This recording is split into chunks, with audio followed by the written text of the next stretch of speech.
చూస్ country delight, live better. ఇప్పుడే country delight app ని download చేసుకోండి. నమస్తే, నేను విజయ్. మన చిరకాల ప్రత్యర్థి దేశమైన పాకిస్తాన్తో ఆసియా కప్ ఫైనల్లో ఇండియా తలపడబోతుంది. 41 సంవత్సరాల తర్వాత ఫైనల్ మ్యాచ్లో ఇండియా పాకిస్తాన్తో ఆడబోతుంది. అయితే ఈ మ్యాచ్లో ఎవరు గెలిచే ఛాన్సెస్ ఎక్కువగా ఉన్నాయి? జ్యోతిష్య శాస్త్రం ఏం చెబుతుంది? ఇండియా గెలుస్తుందా లేదంటే పాకిస్తాన్ గెలిచే అవకాశాలు ఏమన్నా కనిపిస్తున్నాయా? ఎస్, మాట్లాడదాం.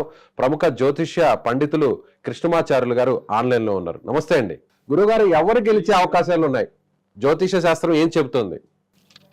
శివాయ బ్రహ్మణే నమ, వీరబ్రహ్మేంద్ర స్వామినే నమ, మాతా గోవిందమాంబా సమేత వీరబ్రహ్మేంద్ర స్వామినే నమ, భద్రకాళీ సమేత వీరభద్రేశ్వర రక్ష రక్ష, జై వీరబ్రహ్మ జై గోవింద బ్రహ్మ. వచ్చినటువంటి ఫలితం 4. ఇది రాహు సంబంధమైనటువంటి ఫలితం. ఇరు దేశాలు కూడా పాకిస్తాన్ అన్నటువంటిది మనకి దాయాద్ దేశంగా, మనకు పక్కనే ఉన్న ప్రత్యర్థిగా మనం భావిస్తాం. ప్రత్యర్థి అనేటువంటి కూడా భారతీయులందరూ పాకిస్తాన్ని దాయాద్ దేశంగానే సంబోధిస్తూ ఉంటారు. ప్రశ్నాశాస్త్రాన్ని అనుసరించి వచ్చినటువంటి ఫలితం 4 రాహుకు సంబంధించినటువంటి అంకె. రాహు మాయాస్వరూపుడు. ఈ జరగబోతూ ఉన్నటువంటి ఈ క్రీడ, ఈ మ్యాచ్ అన్నటువంటిది హోరాహోరీగా సాగనుంది. ఇరు దేశాలకి ఏ ఒక్కరికి కూడా గెలుపు అన్నటువంటిది నల్లేరు మీద నడక కాదు. సర్వశక్తులు ఒడ్డాల్సినటువంటి అవసరం కూడా ఉంది. అయితే ఇదే రాహుకి ప్రతినిధి దేవతా స్వరూపమైనటువంటిది సాక్షాత్తు అమ్మవారు పరాశక్తి దుర్గాదేవి, ఆ లలితాపరా భట్టారిక అమ్మవారు. మనందరం కూడా ప్రస్తుతానికి ఆశ్వీజ మాసంలో పంచమి షష్ఠితో అమ్మవారి యొక్క నవరాత్రి వేడుకల్ని మనం జరుపుకుంటూ ఉన్నాం. వచ్చినటువంటి ఫలితాన్ని కనుక మనం తీసుకున్నట్టయితే ఈ రాహు సంబంధమైనటువంటి ప్రత్యధి దేవతా స్వరూప అమ్మవారు విశేషవంతమైనటువంటి స్థితిగతుల్లో భారతావనికి, భారతదేశంలో మనం అందరం కూడా ఈ సాంప్రదాయం మనం ఉంటూ ఉంటాం. కాబట్టి రాహు మనకు అనుకూలించేటువంటి అవకాశం ఉంది. భారతదేశం తన సమీప ప్రత్యర్థి దేశమైన దాని మీద హోరాహోరీగా తలపడ్డప్పటికీ కూడా సాధించేటువంటి అవకాశం ఉంది. అదే అమ్మవారు దేవీ దేవతా స్వరూపమైనటువంటి శక్తి మరింత విశేషంగా ఉంటే భారతదేశం వన్ సైడ్ గా కూడా మ్యాచ్ గెలిచేటువంటి అవకాశం ఉంది. భావనికి, భారతదేశానికి, ఇండియన్ టీంకి ఎక్కువగా అవకాశాలు ఉన్నట్టుగా మనం చెప్పుకోవచ్చు. ఎస్, కృష్ణమాచార్యులు గారు, మీరు అన్నట్టుగా గవ్వల జ్యోతిష్యం ప్రకారం 4వ సంఖ్య వచ్చింది అంటున్నారు. 4వ సంఖ్య రాహుకి అనుకూలం అంటున్నారు. ఇప్పుడు రాహు మనకు వ్యతిరేకమా, అనుకూలమా భారతదేశానికి? రాహు సంబంధమైనటువంటి అంకెని మనం అర్థం చేసుకునేటువంటి సందర్భంలో వాటి ప్రత్యధి దేవత, దేవి దేవత స్వరూపాలను కూడా మనం అర్థం చేసుకుంటే ప్రస్తుతం ఉన్నటువంటి పరిస్థితుల్లో తప్పనిసరిగా రాహు మనకు అనుకూలిస్తాడు. ఎందుకంటే భారతదేశం మొత్తం కూడా దేవి నవరాత్రుల్ని మనం జరుపుకుంటూ ఉంటాం. రాహు అనుకూలత కోసం మనం దుర్గాదేవిని మనం ఆరాధన చేస్తాం, గ్రామ దేవతల్ని ఆరాధన చేస్తుంటాం. దేవీ శక్తులు విశేషంగా మనకు ఉంటాయి. కాబట్టి భారతావనికి ఈ నవరాత్రి పర్వదిన రాహు అనుకూలించే అవకాశాలే ఎక్కువగా ఉంటాయి. అలాగే మీరు ఒక మాట అన్నారు, హోరాహోరీగా జరిగే అవకాశం ఉంది. మన దాయాది దేశంతో ఈ మ్యాచ్ అనేది అంత ఈజీ కాదు. రాహు వచ్చాడు కాబట్టి, నంబర్ 4 వచ్చింది కాబట్టి హోరాహోరీగా జరుగుతుంది. అయినా కూడా ఈ మ్యాచ్ లో ఖచ్చితంగా ఇండియా గెలుస్తుంది ఎడ్జ్లో అంటున్నారు. అంటే రాహు వస్తే హోరాహోరీగా మారుతుంది అని ఎలా మీరు దాన్ని వర్ణించగలుగుతున్నారు? దాని గురించి కొంచెం డీటెయిల్ గా చెప్పగలుగుతారా? ప్రశ్నాశాస్త్రాన్ని అనుసరించి ఎప్పుడు కూడా నేను గవ్వ ప్రశ్న వేస్తూ ఉన్నటువంటి సందర్భంలో ప్రతిసారి కూడా చెప్తూ ఉంటాను. సామాజిక మాధ్యమాల్లో చాలా సార్లు మీరు చూస్తుంటారు. కేవలం ఈ మ్యాచ్ కు సంబంధించినటువంటి అంశాలే కాదు, ఎన్నో జ్యోతిష్యపరమైనటువంటి, రాజకీయపరమైనటువంటి గెలుపోటములు భారతావనిలో చాలా రాష్ట్రాలకు సంబంధించిన గెలుపోటములన్నింటినీ కూడా కృష్ణమాచార్య గవ్వ ప్రశ్న ద్వారా ముందే చెప్పాడు. నేను ప్రశ్న చెప్తూ ఉంటాను. రాహు సంఖ్య అయినటువంటి 4 కానీ, కేతు సంఖ్య అయినటువంటి 7 కానీ కొన్ని ప్రత్యేకమైనటువంటి ఫలితాలని అవి నిర్దేశన చేస్తూ ఉంటాయి. ఎప్పుడు రాహు సంఖ్య 4 వచ్చిందనుకోండి, మనం అడిగినటువంటి ప్రశ్న మనకు పాజిటివ్ గా ఉంది అనుకున్నటువంటి వాటిలో కూడా ఏదైనా రాహు మాయా స్వరూపుడు కాబట్టి ప్రతికూలం అంటే అపోనెంట్ గా మారే అవకాశం, ఆపోజిట్ ఫలితం వచ్చేటువంటి పరిస్థితులు ఎక్కువగా ఉంటాయి. ఆ లెక్కన తీసుకోవటం వల్ల భారతావనికి గెలుపు అటువంటిది నల్లేరు మీద నడక కాదు. కానీ కానీ రాహు గ్రహం ఒక నెగటివ్ ప్లానెట్ గా చెప్తారు సరే, కానీ మీరు ఇక్కడ మాత్రం హోరాహోరీగా జరుగుతుంది, కానీ ఎడ్జ్ మాత్రం ఇండియాకే ఉంటుందని అంటున్నారు. దాన్ని ఎలా పోల్చారో ఒకసారి చెప్పగలరా? రాహు అన్నటువంటి అక్కడ రాగానే ఇది కొంత ప్రతికూలవంతమైనటువంటి ఫలితం అయి ఉంటుంది.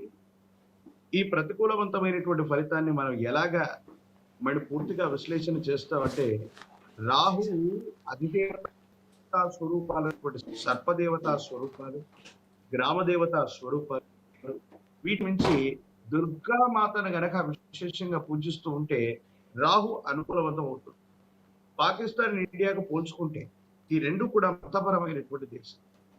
మన క్రికెటర్స్ వాళ్ళ క్రికెటర్స్ పోల్చుకున్నాయి, వాళ్ళ కుటుంబాలు మన కుటుంబాన్ని పోల్చు, ప్రత్యేకించి భారతావని పాకిస్తాన్ మొత్తం కూడా ఒక యూనిట్ గా తీసుకున్న నవరాత్రులు విశేషంగా జరుగుతున్నాయి.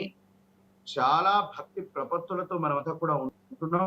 అమ్మవారి దేవీ దేవతా శక్తులు అన్నటువంటి విశేషంగా ఉన్నటువంటి సందర్భంలో రాహు తప్పకుండా మనకే యోగించేటువంటి అవకాశం ఉంటుంది అన్నటువంటిది నా ప్రగాఢమైనటువంటి విషయం. కాకుండా శాస్త్ర పరిజ్ఞానంతో శాస్త్ర పరిభాషలో కూడా వాటిని ఈ విధంగానే మనం డికోడ్ చేయాల్సి ఉంటుంది. అది కూడా అత్యంత వేగంగా సెకండ్ల మీద ఈ ఫలితాన్ని మనం లెక్కించాల్సినటువంటి. ఎస్, అలాగే టాస్ కీలకంగా కాబోతుంది. టాస్ ఎవరికి అనుకూలంగా మారే అవకాశం ఉందంటారు మీ గవ్వల పంచాంగం ప్రకారం? శివాయ బ్రహ్మణే నమ, వీర బ్రహ్మేంద్ర స్వామి నమ, జై వీర బ్రహ్మజే గోవింద బాంబజే. వచ్చినటువంటి ఫలితం 6. ఇది శుక్ర భగవానుడికి సంబంధించింది. మళ్ళీ శుక్ర భగవానుడికి అధిదేవతా స్వరూపమైనటువంటిది కూడా మళ్ళీ అమ్మవారి. తెలియదు కానీ గ్రహాల యొక్క శక్తి కంటే కూడా దేవి శక్తులు అన్నటువంటివి డామినేట్ చేయబోతున్నాయి. టాస్ కూడా భారత టాస్ ని ఇండియా గెలిచినా లేదా ప్రత్యర్థి తీసుకునేటువంటి నిర్ణయం అయినా సరే ఏదైనా కూడా భారతావనికి అనుకూలించేటువంటి అవకాశాలు ఉన్నాయి. రాహుకు శుక్రుడు రావడం వల్ల సో ఇది ప్లస్సా మైనస్సా టాస్ విషయంలో ఇండియాకి? ఇది ప్లస్ అవుతుంది, ఇది ప్లస్ అవుతుంది. టాస్ విషయంలో ఇది ప్లస్ అవుతుంది. ఎవరికి ప్లస్ అంటే టాస్ మనం గెలిచే అవకాశం ఉందంటారు, మీ గవ్వల జ్యోతిష్యం అదే చెప్తుందంటారు. టాస్ అన్నటువంటిది కీలకం కాబోతున్నటువంటి తరుణంలో గవ్వ ప్రశ్నను అనుసరించి వచ్చినటువంటి ఫలితం 6. ఈ 6 శుక్ర భగవానుడికి సంబంధించింది. శుక్రుడికి మళ్ళీ అధిదేవతా స్వరూపాలుగా ఇంద్రాణి, ఇంద్రుడి యొక్క రాణి లేదా సచీదేవి, ఐశ్వర్య లక్ష్మి, అదృష్ట లక్ష్మి, ఈవిడ కూడా అమ్మవారి మళ్ళీ. సో ఈవిడ్ని కూడా మనం ఈ విధమైనటువంటి రూపాల్లో కొలుస్తూ ఉంటాం, భావన చేస్తూ ఉంటాం. సో ఏది ఏమైనప్పటికీ కూడా టాస్ గెలిచేటువంటి అవకాశాలు చాలా ఎక్కువగా ఉంటాయి. ప్రత్యర్థి తీసుకునేటువంటి నిర్ణయం అయినా మనకు అనుకూలించేటువంటి అవకాశం ఉంది.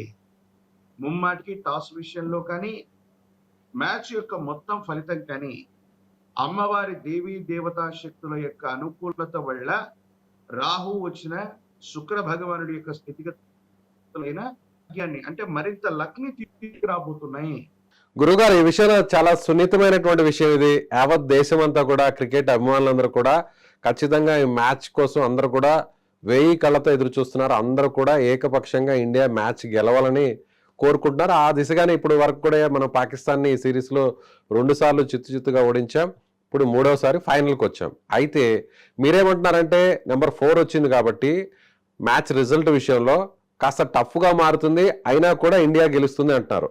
అలాగే టాస్ విషయంలో మీ గవ్వల పంచాంగం జ్యోతిష్యం 6వ నెంబర్ వచ్చింది, శుక్రుడు వచ్చాడు కాబట్టి టాస్ని ఇండియా గెలుస్తుంది అంటున్నారు. మీరు చెప్పిన వాటిలో ఏదన్నా తేడా జరిగితే కింద కామెంట్స్లో మాత్రం చాలా మంది కూడా నెగిటివ్గా కామెంట్స్ ఇచ్చే అవకాశం ఉంది. సో మీరు ఖచ్చితంగా దీనికి కట్టుబడి ఉంటారా?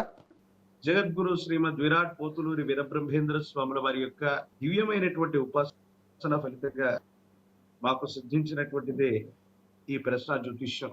గురుదేవుల యొక్క అనుగ్రహంతో ఇప్పటికీ కృష్ణమాచార్య ఎన్నో రకాలైనటువంటి సంచలనమైనటువంటి జ్యోతిష సంబంధమైనటువంటి వ్యాఖ్యల్ని చేసి ఉన్నారు. ఆపరేషన్ సింధూర్ విషయంలో కూడా ఇదే సామాజిక మాధ్యమం మీద ఇదే ఛానల్ నుంచి కూడా నేను మాట్లాడినటువంటి అంశాలు కూడా మీరు చూడొచ్చు. 6 అంటే 6 రోజులు లేదా 6 సంఖ్య కలిగినటువంటి మాసంలోపు యుద్ధానికి సంబంధించి అంటే అది క్రికెట్‌ని మించినటువంటిది అతి సున్నితమైనటువంటి అంశం. అలాంటి విషయాలతో పాటు ఉభయ తెలుగు రాష్ట్రాలు చాలా స్టేట్స్‌లో జరిగినటువంటి అనేక రకాలైన ఎన్నికల గురించి కూడా నేను మాట్లాడాను. ఒకవేళ నా జ్యోతిష్యం నిజమైతే అది వీరబ్రహ్మేంద్ర స్వాముల వారి యొక్క దివ్యమైనటువంటి ఉపాసన ఫలితంగా ఆ ఘనత వారికి దక్కుతుంది. ఒకవేళ ఏదైనా సరే తేడా వచ్చిందంటే అది నా పరిజ్ఞాన లోపమే తప్ప వేరొకటి కాదు. ప్రేక్షకులు, వీక్షకులు ప్రత్యేకించి కాదు, ప్రపంచవ్యాప్తంగా అందరూ కూడా ఈ మ్యాచ్ ని తిలకిస్తూ ఉంటారు. వచ్చినటువంటి కామెంట్స్ ఒకవేళ ఈ జ్యోతిష్ శాస్త్రం అన్నటువంటిది నిలబడాలి, అది వాస్తవం అవ్వాలని నేను కోరుకుంటాను. వచ్చినటువంటి కామెంట్స్ విషయంలో నేనేమి పట్టించుకోను. నా జ్యోతిష్యం వాస్తవం అవుతుందని, వాస్తవం అవ్వాలని నేను రైట్ అండి, థ్యాంక్ యూ, నమస్కారం. సో ఇది కృష్ణమాచార్యులు. సో ఆయన ఇది చెప్తున్నారు, జ్యోతిష్య పండితులు, గవ్వల జ్యోతిష శాస్త్రం గురించి చెప్పేటువంటి కృష్ణమాచార్యులు గారు ఖచ్చితంగా India Pakistan match one side కాదు, ఎందుకంటే కాస్త గ్రహాలు కూడా ప్రతికూలంగా ఉన్నాయి కాబట్టి హోరాహోరీగా మ్యాచ్ జరుగుతుంది. అయితే టాస్ మాత్రం ఇండియానే గెలుస్తుంది, అలాగే మ్యాచ్ కూడా ఇండియానే గెలుస్తుంది, ఎడ్జ్లో గెలుస్తుంది. మ్యాచ్ మాత్రం హోరాహోరీగా జరిగే అవకాశం ఉందని ఆయన చెప్తున్నారు. మీరేమనుకుంటున్నారు? రేపు జరిగేటువంటి match, India Pakistan final match ఎలా ఉండబోతుంది? కృష్ణమాచార్యులు గారు చెప్పినట్టుగానే, ఆయన గవ్వల జ్యోతిష్యం చెప్పినట్టుగానే హోరాహోరీగా జరుగుతుందా, లేదంటే ఎప్పటిలాగానే యాజ్ ఇట్ ఈస్గా పాకిస్తాన్ను చిత్తుగా ఓడించి వన్ సైడ్గా మారే అవకాశం ఉందా? మీ అభిప్రాయాన్ని కామెంట్ రూపంలో తెలియచేయండి. Thank you.